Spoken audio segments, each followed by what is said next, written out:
Thank you. Good evening, everyone. Welcome to the meeting of council of February 18th. It being exactly 7 PM, I'll call the meeting to order. Council, any concerns with the agenda? And I should note we have Councilors Bell and Toth online. Councilor Rowe sends her regrets. Everybody okay? No concerns, and I'll entertain a motion to adopt as presented and seconded. All in favor? Carried. Thank you.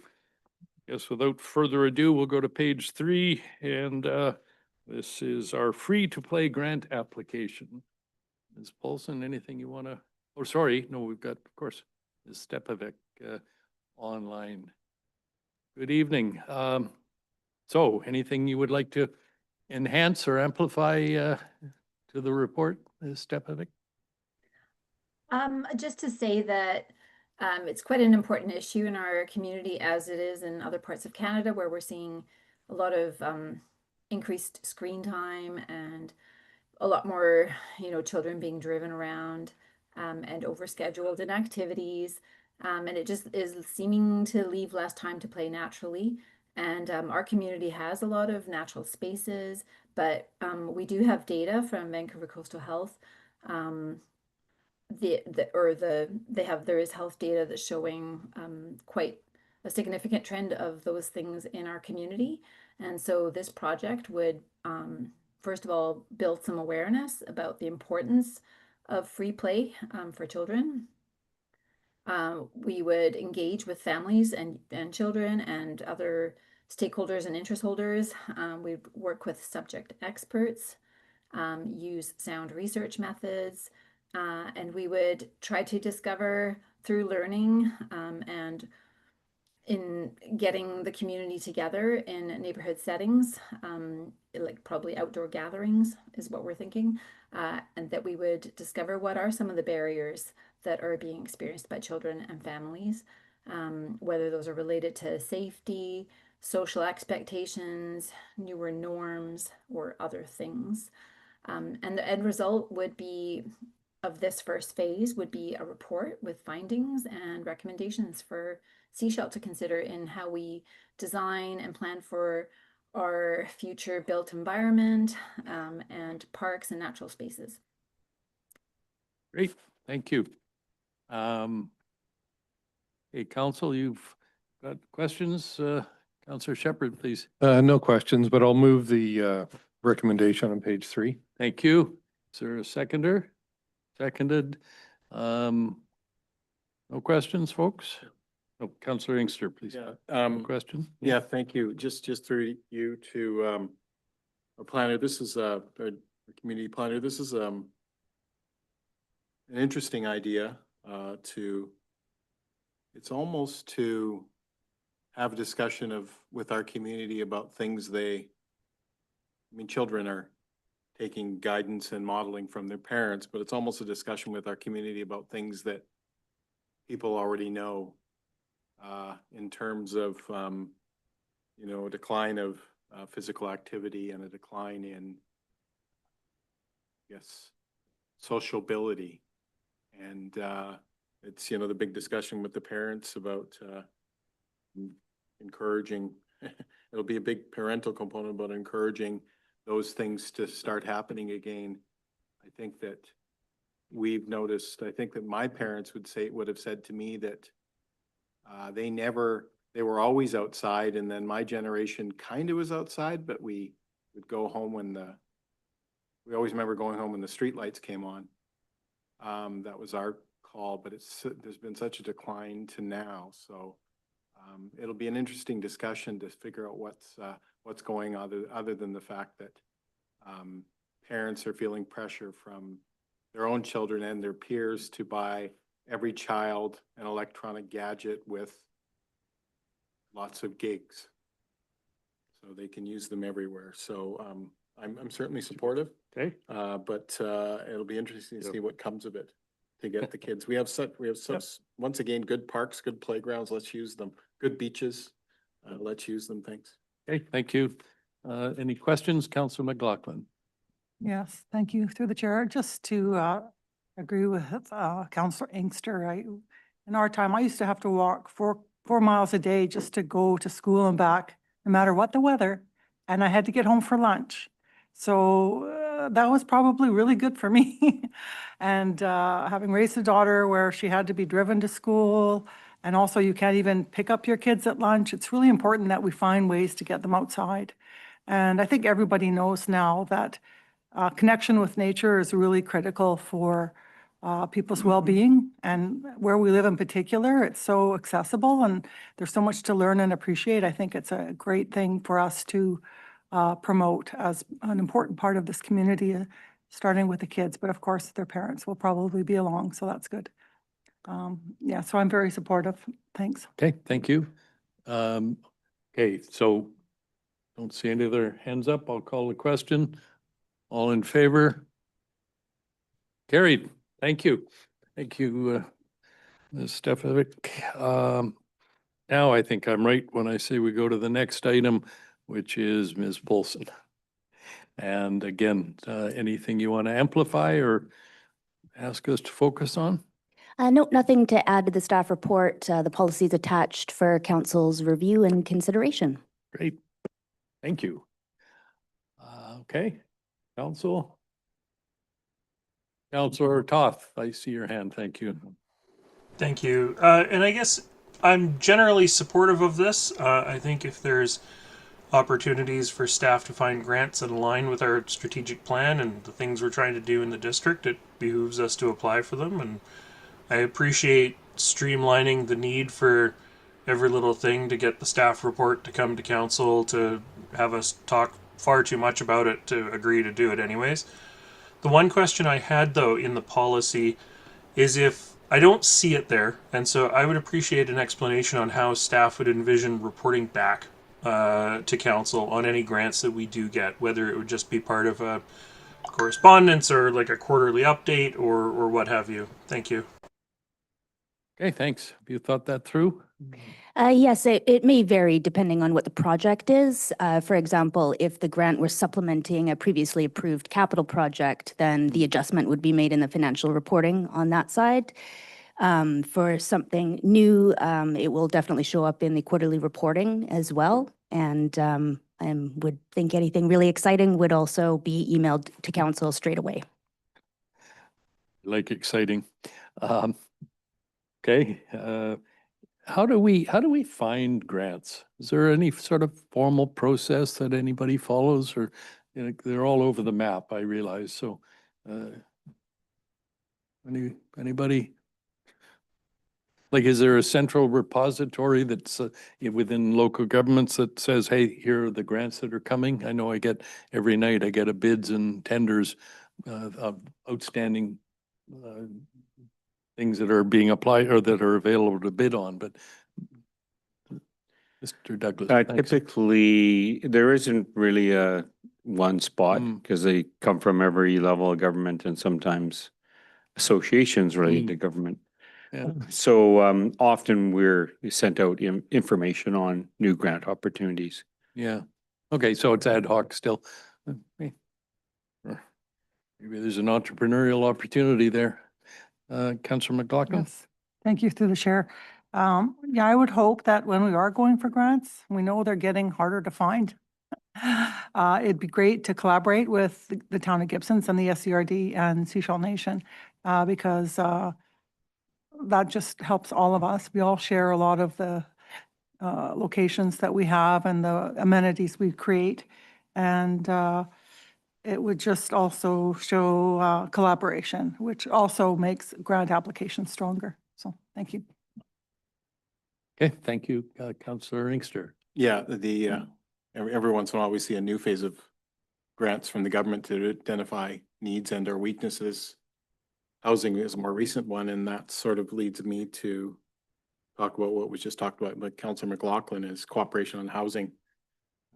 Working together on grants for housing and or grants for programs for housing and or grants for programs for long-term care. Those are the things that we should be really paying attention to. I think that if we get applications that are signed by 4 of us, including the First Nations, we'll most likely get to the front of the line. So, yeah, thank you. Okay, I think I can read the room. I didn't get a motion yet. Would somebody, thank you, Counselor Shepherd, Yeah, I'll move the recommendation on page 6. and a second. Thank you. Any further discussion? All in favor? Carried. Thank you. So we then go to page 12, which is the endorsements and support policy. So somebody like to move this? I think we're all, yeah, thank you, and I'll second. Discussion, folks, or small letters, this will be a little bit less work for everybody if we don't have to bring them all to council. Nothing? Okay, not, I'll call a question. All in favor? Carried. Okay, council, we then go to the minutes on page 18. This is the meeting of February 4th. And it's for adoption if it suits. Any amendments, corrections? Thank you, Counselor Shepherd is move adoption. Yeah, thanks. Second, all in favor? Carried. And page 26 for the meeting of February 11th. Please, that's our procedural minutes, so, and seconded, all in favor? Carried. And finally, I think finally, our meeting of February 11th, Committee of the Whole for endorsement of the items at the top of page 2 as well. I draw council's attention to that.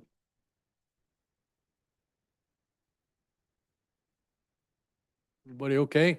And move, thanks, Counselor Shepherd. Second, correction or matter arising? Because we'll come back to matter arising. Yeah. Okay, so we'll vote on the minutes. Okay, all in favor of endorsement of the minutes of the Committee of the Whole?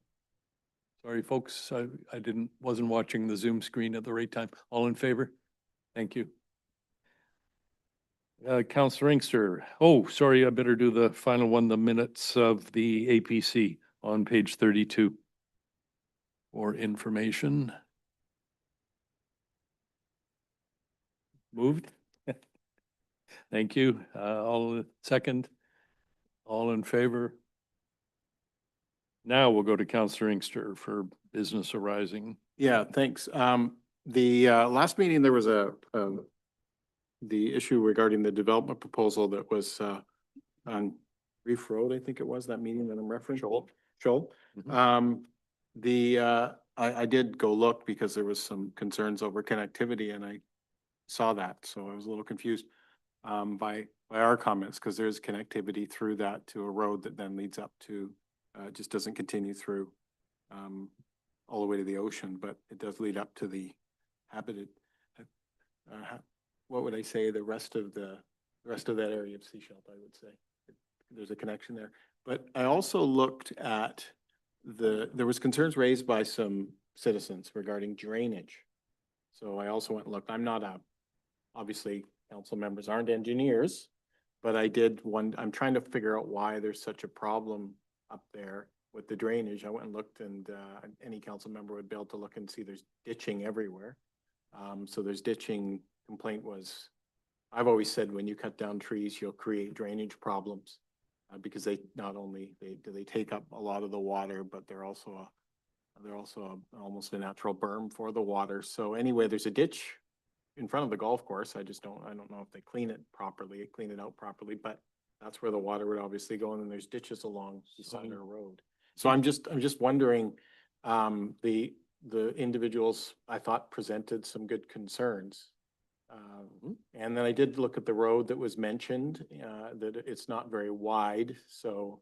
The right of way? The bottom road, if they said there was street parking, that was. Joel and down to Kingfisher. Yeah, Mhm. and it's not very wide, so that's an interesting point.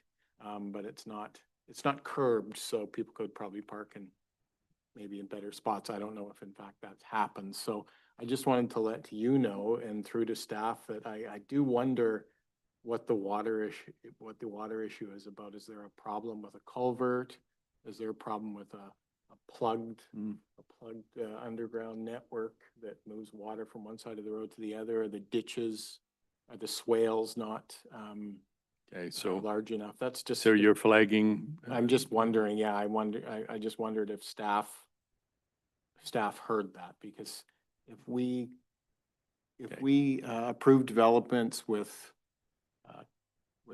individuals in our community identifying concerns with effects of those developments without understanding what those concerns are, I think it gets us into trouble later.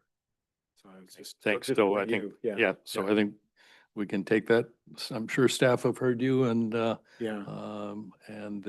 came to us for policy direction. So I'm sure we'll get a whole fulsome series of reports in the coming weeks, months. This, so point taken. Any other business arising? Okay. I think I had anything, so. Yeah. Okay, if not, we can, motoring through tonight's agenda, we'll go to the SCRD reports and given Councillor Inkster is here, does he get to go first, Councillor Toth, or are you going to take the lead? I mean, I can take the lead. We only had committee of the whole and a board meeting last week, and I had a family emergency, so I ended up missing most of the committee of the whole meeting. But there's really nothing substantial to report from the last 2 weeks. I did want to highlight Murder in a Small Town is gearing up to film season 3 on the Sunshine Coast, and so they were seeking some noise exemptions from the SCRD. I know that the SCRD has received no complaints, and the crew has shown extreme high level of respect and courtesy for the neighborhoods that they work in. So I think it's a really good news story for our community, and I'm always excited to watch and see where they're filming on the coast. The SCRD had its last intergovernmental get-together with the Sechelt Chief and Council last week. They have their elections this weekend, so looking forward to working with them again as soon as they're up to speed. And I understand they have 10 days from election to call their inaugural meeting and do their oath of office and all of that. So we should know soon who we're going to be working with on their side of things. So that's really all I have. Thanks. I don't know if Councillor Inkster has anything to add. Good, thank you. Councillor Inkster, anything to add?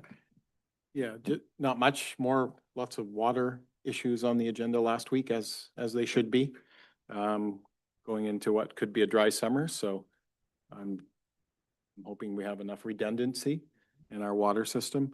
And there was some landfill vertical expansion discussion at the regional district, quite a substantive discussion that I think this council is well aware of, the plans for that, that going forward it should meet our landfill needs. But that doesn't mean that as individual communities, we shouldn't be trying to redirect our waste into other streams other than the landfill. And I think this council knows, and I think we've been clear enough, myself and Chair Toth, that there will be some cost to the vertical expansion, but the alternatives are could be more expensive, but also not as I would say moral in terms of what other communities have done in terms of shipping their garbage to someone else. So anyway, more on that obviously going forward, but there will be some cost to the community to as that gets approved and that moves forward into that area in that option. Thanks. Great. Okay, thank you. I guess then we'll go to council reports.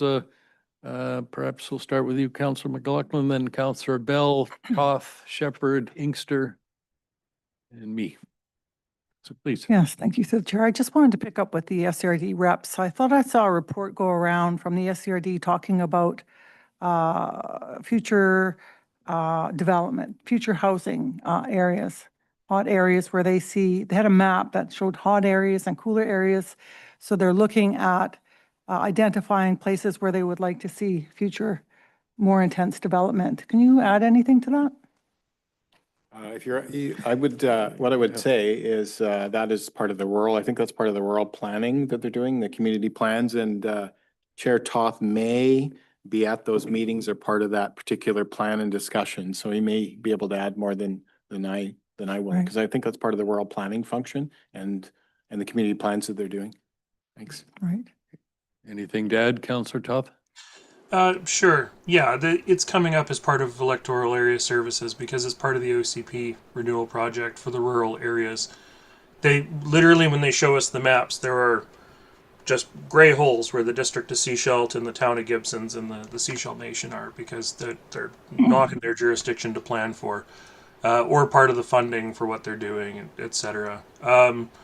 One thing I do want to highlight, though, I think it's on the EAS agenda for tomorrow as part of the housing technical memo, is that right now the SCRD already has all of the units in zoning that it needs to meet its housing needs for the next 20 years.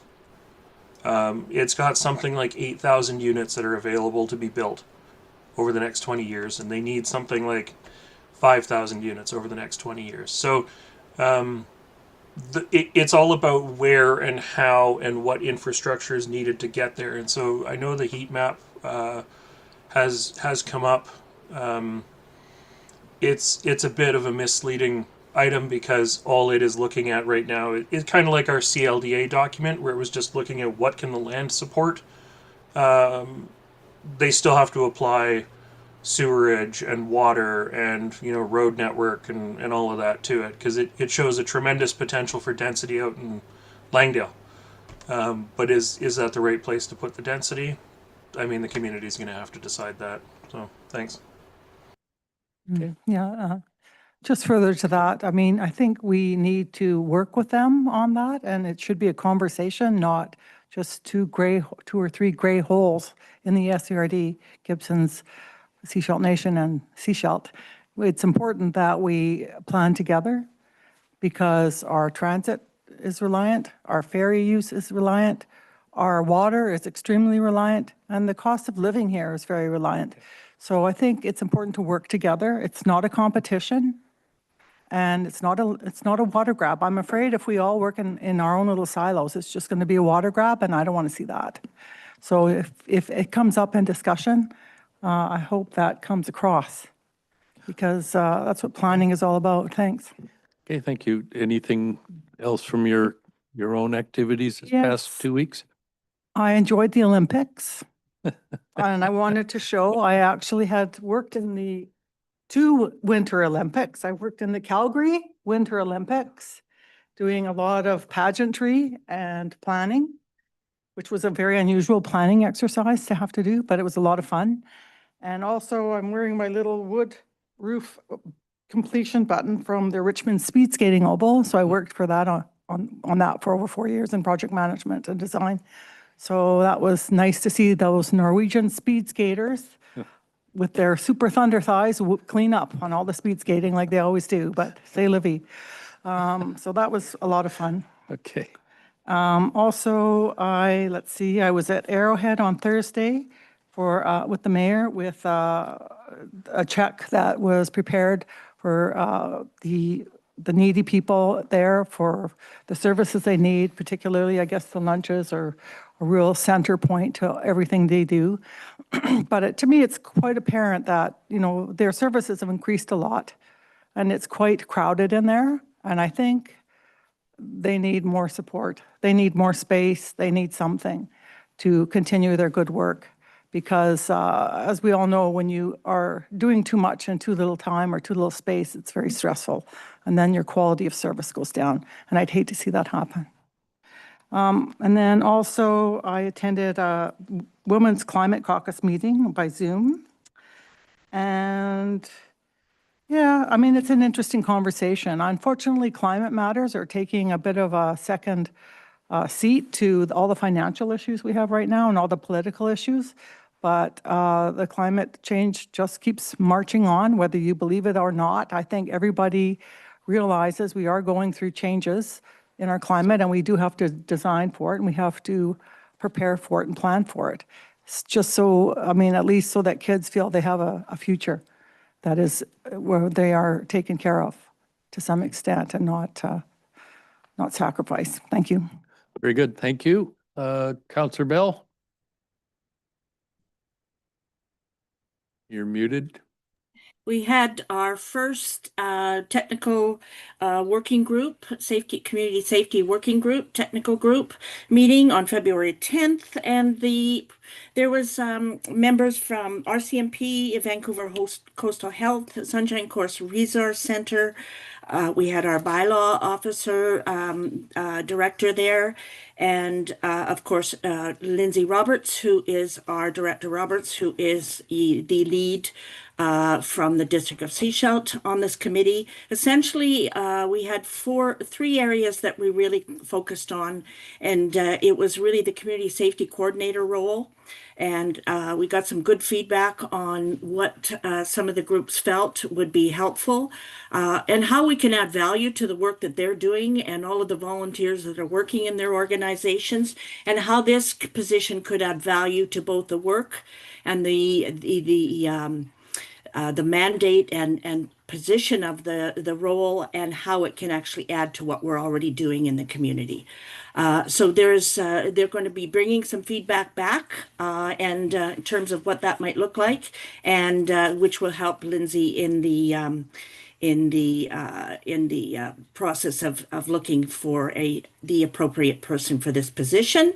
The second was just about really the importance of the whole volunteer management and community engagement piece, and how the volunteers play such a critical role in programs like the Block Watch and emergency preparedness, and really how important that piece is to this community safety coordinator role, and how we can really build capacity and from within, and how we can look at some of the safety issues that we have within the community. Finally, we talked about encampment relocation and just working with BC Housing and what that might look like. There are only, as I understand it, at the time of the meeting, which is on February 10th, only 3 tents at that point left in the encampment. The good news is that most of the people have are now in high tide, so they have housing. Or they have moved elsewhere, and the BC Housing and the RCMP and the community their community person is working with the encampment people, having regular conversations. They're well aware of the people that are left there, and that they need to move, and that they will be supported in what their choice is for the final 3. And then I think we talked a little bit about our frequency and how often we'll meet. And then really, but as I say, the 2 finals were the two key components.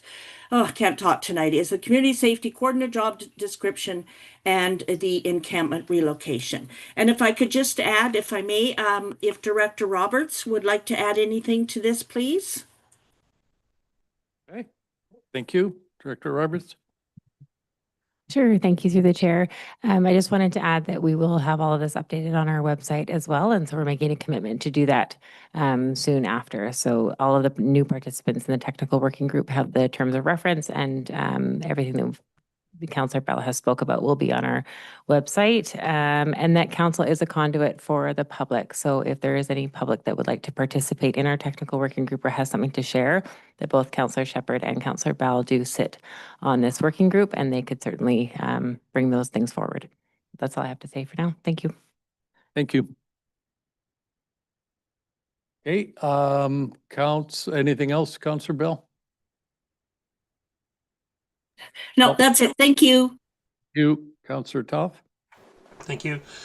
I don't really have anything to report this week. I was out of town for a week, and this week has been quiet with a lack of governmental activity. So yeah, I'll leave it there. Thanks. Okay. Thanks, Councillor Shepherd. Yeah, I just wanted to, I attended the same meeting of the technical group. And that's just fantastic news that, it's sort of typifies the work that's going on behind that people don't tend to see in the public, doesn't get into the newspapers, doesn't get into social media, that between our staff, the RCMP, Rain City, that they found housing for these people, and it's down now to 3/10. That's a huge win for the community. So I really wanted to say that again. And just one other item that Councillor Bell mentioned, in terms of the relocation, there is a servicing that's required, underground services, by the new social services building. So that's going to require moving of the last few tents that are there. That's the reason for the relocation, but it's a promising start to the technical committee. Great. I also attended a meeting with Mayor White, Director Roberts, to talk to Gibson's about their homeless outreach program, because they actually have hired a coordinator, and I wondered whether it was going to be a similar job description to the community safety person that we're looking to hire. It's not. But it's really interesting to see what Gibson's is doing. They actually, I had no idea, they actually lease a house and are going to be leasing a second house, and use those two houses to move people who are unhoused into housing. And the rents are paid by the people who they're working, so the rents pay off the lease of the house. So it's a really interesting approach by Gibson's. The last item was I was named or agreed to be the liaison with the Chamber of Commerce. This is Arthur Cullinan, who's looking to, I thought the issue was amalgamation, how all of the governments on the Sunshine Coast can work together. There have been a series of emails, but he seems to be focusing on recreational facilities and just getting into the depth of what the SCRD is doing. So there's nothing really that, other than sort of, obviously I've notified him of what our own district is doing. He seems to be focused on the SCRD, so nothing really to report there. Thanks. Okay, thank you. Councillor Inkster.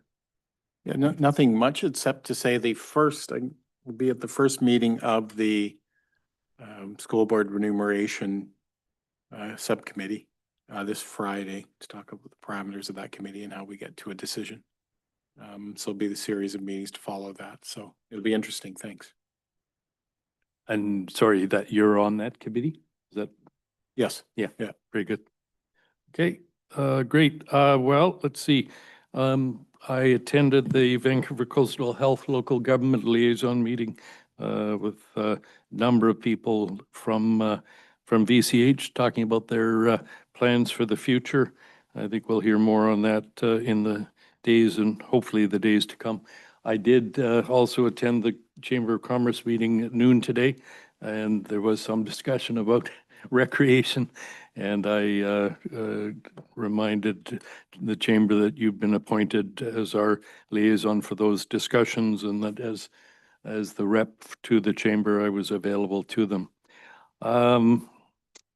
Global TV was up here a week or so ago, I think, to talk to with Renewal Developments that brought in the recycled homes from Port Moody and cut a ribbon, and then they came over and interviewed a temporary foreign worker who's sadly having to leave in about 2 months. And then they talked to me as well. I think other than that, of course, and wish everybody Kongay Fat Choi, Happy Lunar New Year. It's the year of the fire horse, which I'm told, advised, is a very dynamic year. Yeah, we'll find out. Yep, I think that's enough for me. So without further ado, Council, we go to 10.1, which is, I think, just for receipt. We've already sent the letter of support. So we'll just Everybody okay? All in favor of endorsing the letter? Carried. And the release from our closed meeting of the appointment of our Deputy Corporate Officer, Joanne Caldecott. So congratulations to her, and never sure why we bother voting on that because it's already released, so. But I suppose we should. We don't. Okay, very good. Thank you. Council, anything else? If not, motion to adjourn. Seconded, all in favor. At 7:36, we're adjourned.